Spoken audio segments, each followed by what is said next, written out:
بسم اللہ الرحمن الرحیم، الصلاۃ والسلام علی رسولہ الکریم وعلی آلہ وازواجہ واصحابہ اولی العزت والتکریم۔ برادران اسلام، السلام علیکم ورحمۃ اللہ وبرکاتہ۔ آج آپ حضرات کی خدمت میں فقہ اسلامیہ کا ایک نایاب مسئلہ پیش کیا جائے گا۔ دوسری صدی ہجری کی ابتدا میں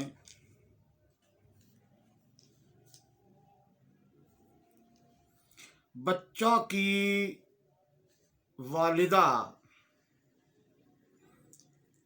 درد ذہ یعنی زچگی کی تکلیف میں مبتلا ہو کر فوت ہو گئی کہ ابھی بچہ پیدا نہیں ہوا تھا، وہ ماں کے پیٹ میں زندہ تھا۔ اب ولادت کی دردوں کے دوران چونکہ والدہ کا انتقال ہو گیا، لیکن بچہ ابھی ماں کے پیٹ میں زندہ تھا، فلہذا مسئلہ علماء کی خدمت میں پیش کیا گیا کہ اب کیا کیا جائے۔ تو علماء نے کہا کہ قرآن و حدیث اس مسئلے میں خاموش ہیں۔ چلتے چلتے مسئلہ وقت کے ایک بڑے امام، حنفیوں کے امام، سیدنا و مولانا امام اعظم ابو حنیفہ نعمان بن ثابت رضی اللہ تعالی عنہ کی بارگاہ میں پیش ہوا۔ امام صاحب نے فتویٰ ارشاد فرمایا کہ مردہ ماں کے پیٹ کو بائیں طرف سے دایا کاٹ کر بچے کو باہر نکال لے۔ بس امام اعظم ابو حنیفہ رحمۃ اللہ تعالی علیہ کے فتوے کے مطابق وہ جو دایا تھی اس نے بڑی احتیاط کے ساتھ مردہ ماں کا پیٹ بائیں طرف سے چاک کیا اور اس بچے کو نکال لیا گیا۔ پھر اس بچے کی پرورش ہوئی اور اس بچے نے بڑا نام کمایا۔ علماء نے یہاں وضاحت فرمائی ہے کہ امام اعظم ابو حنیفہ رحمۃ اللہ تعالی علیہ نے بائیں طرف سے پیٹ چاک کرنے کا حکم کیوں دیا تھا، یہ مسئلہ قابل غور ہے۔ اور امام صاحب ابو حنیفہ رحمۃ اللہ تعالی علیہ کی عقل، آپ کی فقاہت، آپ کی مجتہدانہ شان کی طرف دلالت کرتی ہے یہ بات۔ علماء فرماتے ہیں کہ سیدہ حوا سلام اللہ علیہا، جو کہ انسانوں میں سے سب سے پہلی خاتون ہیں، ان کو حضرت آدم علیہ نبینا علیہ الصلوۃ والسلام کی بائیں پسلی سے پیدا کیا گیا۔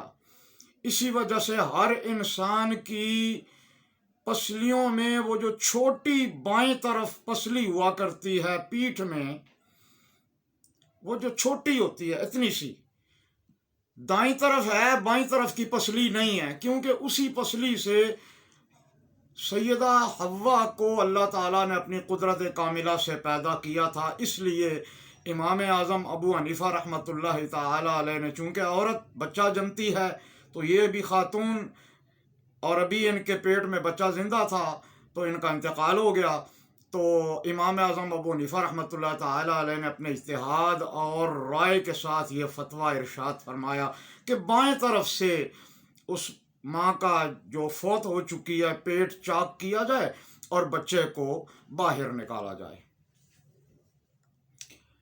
یہی